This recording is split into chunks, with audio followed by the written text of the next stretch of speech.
Good morning, good afternoon, good evening, good day.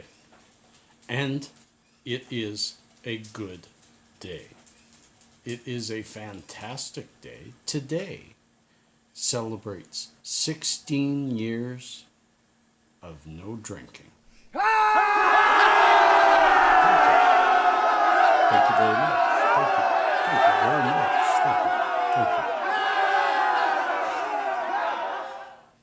I'm proud of myself. I'm happy with myself. I thought this is a good time to share what happened 16 years ago today. And you know what? It was something that for the longest time I couldn't share. I had been sick for weeks leading up to, not even weeks, maybe months. I'd been on the road a lot. It was 2003. I had been on the road for quite a few years, and had just 3 years before, moved to Calgary and started a job that was more sedentary as a dispatch manager for the Calgary Railway, trucking manager. And loved the job. High stress, really high stress. And I was in Edmonton with my boss, and we were sitting and having a drink late at night at the bar.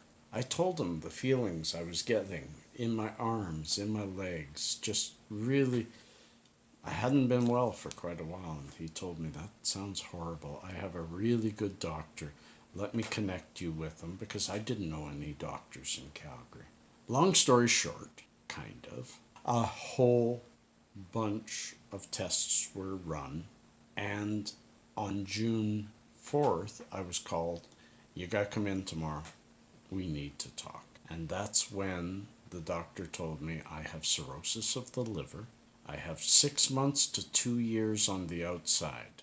And that although my name will get put on a list for liver donors, I'm likely to pass before a donor is found.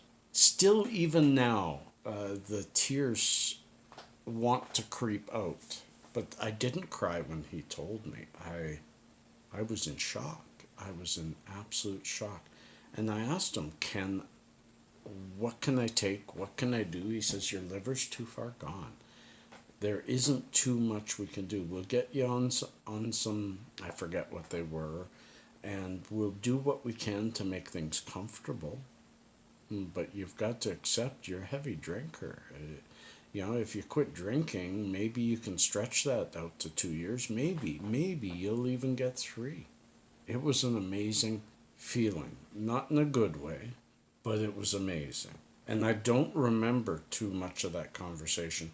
I remember my drive home being odd. I remember I had to pull over on 9th Avenue just at the beginning to Inglewood, because I felt something overwhelming, and as soon as I put the car in park, I just broke down crying. And I cried on the side of the street, and I remembered, we're talking 16 years ago, my kids were just entering their 20s. I had done a good job, and I was thinking to myself, well, I raised them. I did okay. And then I got my head a little straight, and I drove almost home again, and then I had to pull over at the beginning to Forest Lawn and cry again. And then after that one, I thought to myself, no, I've been a fighter all my life. Why would I give up on this? And then almost like a robot, like an automaton, I stopped at the liquor store. I got a 6-pack of Rickard's Red, my favorite beer at the time, and drove home. And I got in the house, and I was just taking the beer out to put it in the fridge, and I realized, what the am I doing with this beer? I was just told that this has killed me, that this is going to take away my family, break up my family, tear us apart, and I'm going to get drunk? No. So I opened that first beer, and I poured it out, and it was kind of cathartic, and I took the other 5 beer and I poured them out, and I had 2 beer left in the fridge, and I took them out and I poured them out. And then I had probably the biggest cry of my life. I sounded like a 2-year-old, just wailing. Nobody was home, and I just let it out. And then I gathered myself together, and I said, I got to do a couple things. First, I got to find homeopaths. I need to find, there's got to be possible solutions to this, and I need to find alternative solutions. Second, I've got to go and tell all my family. I've got to sit down with my family. My son and oldest daughter were in Edmonton, and my other daughter was here in Calgary, and I couldn't do it by phone. So I went and visited everybody, made my tour, made the drive to the Okanagan to tell my mom and dad. Those were hard days. Those were hard days. My oldest daughter, sorry, that's a hard one. My oldest daughter absolutely refused to believe it and yelled and screamed and took it really hard. And that just doubled up my desire to fix this. And I saw let's skip past the sad part. And I saw a homeopath who said, look, go to Sangster's, get yourself a liver cleanse. It's got dandelion root, it's got a whole bunch of stuff. It tastes awful. Do it every month, do it every couple of weeks, do it whenever you can. It's a 14-day, you couldn't do it every couple of weeks.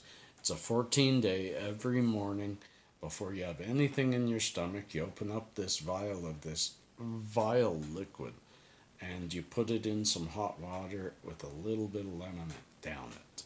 And you hold it in there for half an hour. It's hard to hold in there.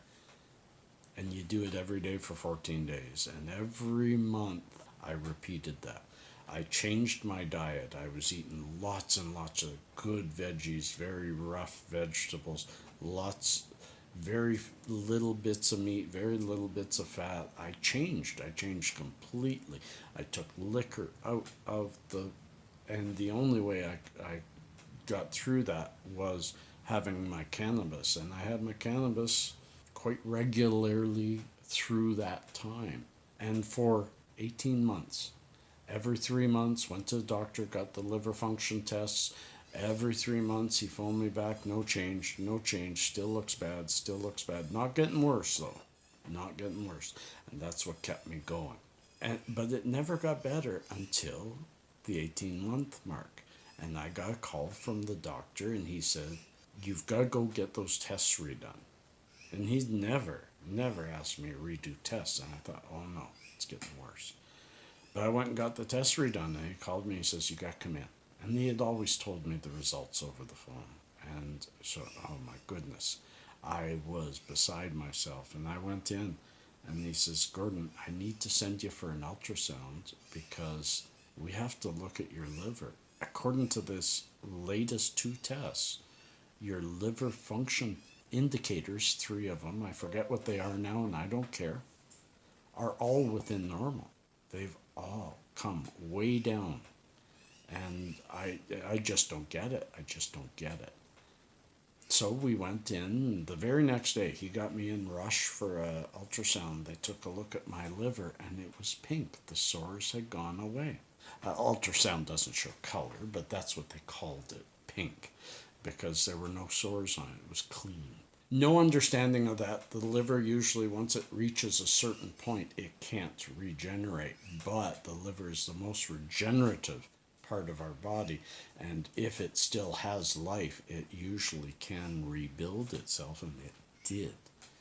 So I have stayed away from booze ever since. I've looked after myself as well as I can, and believed in the natural way ever since, and believed in prayer. Some of you may not like that, but I'm not religious. I am spiritual. But I prayed to whoever it was that I knew my time on this earth wasn't done. I kind of felt I was going to have more kids, and thank goodness to quitting drinking. It was only 5 years later, I was having a new baby.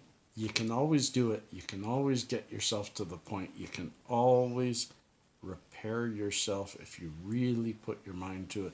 I guess we all find our time when it comes to the end. But if it don't feel right, it ain't right. And I have one last little known fact, because I'm at little known fact 99, and there was only 99 of them. I'm going to have to look up more. If any of you know where I can get some more stuff to just talk about at the end of the video, let me know. And I'm ending with a real good one. Number 99. Horses can't vomit. Okay. Friends, peace and cheers, love and harmony. Thank you for the congratulations I know are coming, because I feel today is a good day. Love you all. Thank you for being a part of my life.